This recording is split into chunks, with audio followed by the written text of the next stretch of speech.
Telugu 24/7 news bulletin కి స్వాగతం.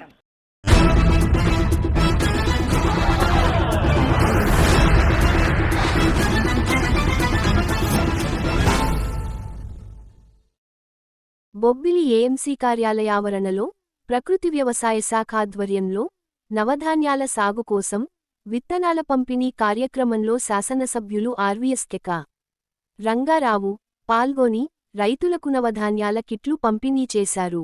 ఈ సందర్భంగా ఎమ్మెల్యే బేబీనాయన మాట్లాడుతూ భూములు సారవంతంగా ఉండేందుకు 20 నుంచి 30 రకాల విత్తనాల మిశ్రమం గల నవధాన్యాలను ఎకరానికి 15 నుంచి 25 కేజీలను వేసుకోవాలని సూచించారు. ప్రకృతి వ్యవసాయ సంస్థ ద్వారా గతంలో 10 కేజీల బరువుగల మిశ్రమాన్ని ఇచ్చేవారని ఇప్పుడు 15 కేజీల మిశ్రమం ఇస్తున్నామని తెలిపారు. భూసారం పెంచేందుకు తీసుకుంటున్న చర్యలలో భాగంగా నియోజకవర్గ స్థాయిలో పనిచేస్తున్న వారికి తాను కూడా కొన్ని సూచనలు చేస్తున్నానని తెలిపారు.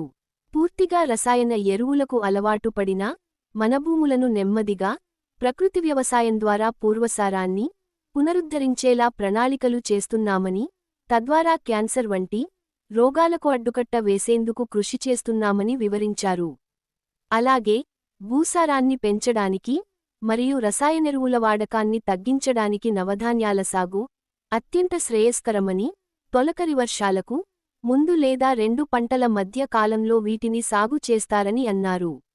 దీనివల్ల మట్టికి సహజ నత్రజని, పోషకాలు అందుతాయని, వేసవిలో లేదా 2 ప్రధాన పంటల మధ్యలో ఖాళీగా ఉన్న సమయంలో వీటిని విత్తుకోవాలని, ఈ పంటలు వేగంగా పెరిగి నేలకి అవసరమైన సేంద్రియ కర్బనాన్ని అందిస్తాయని, పంట పూత దశకు రాగానే వీటిని భూమిలో కలియదున్నాలని, వీటి వేర్లు భూమి లోపలికి చొచ్చుకుపోయి గాలిలోని నత్రజనిని నేలలో స్థిరీకరిస్తాయని తెలిపారు.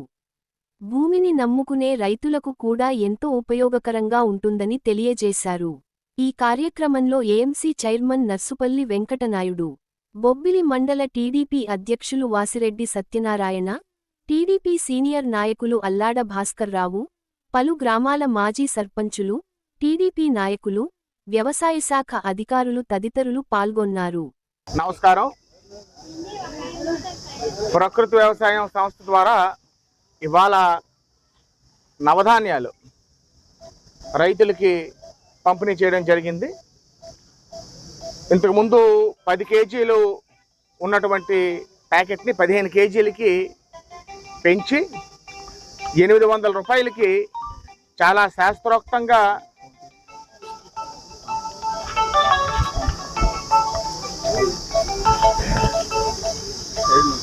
శాస్త్రోక్తంగా వాటిని కలిపి అన్ని పోషక విలువలు భూమిలో పెంపొందించే విధంగా దాన్ని శ్రమతో ఈ కిట్లని తయారు చేయడం జరిగిందని మీకు తెలియజేసుకుంటున్నాను.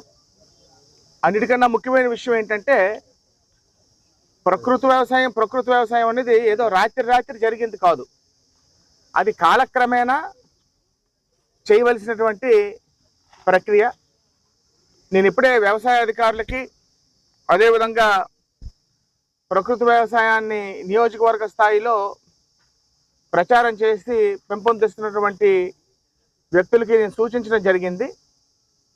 మొదటి సంవత్సరం 80-20%, 80% కెమికల్ ఫర్టిలైజర్స్, 20% ప్రకృతి వ్యవసాయం. రెండో సంవత్సరం 60-40, 60% కెమికల్ ఫర్టిలైజర్స్, 40% ప్రకృతి వ్యవసాయం.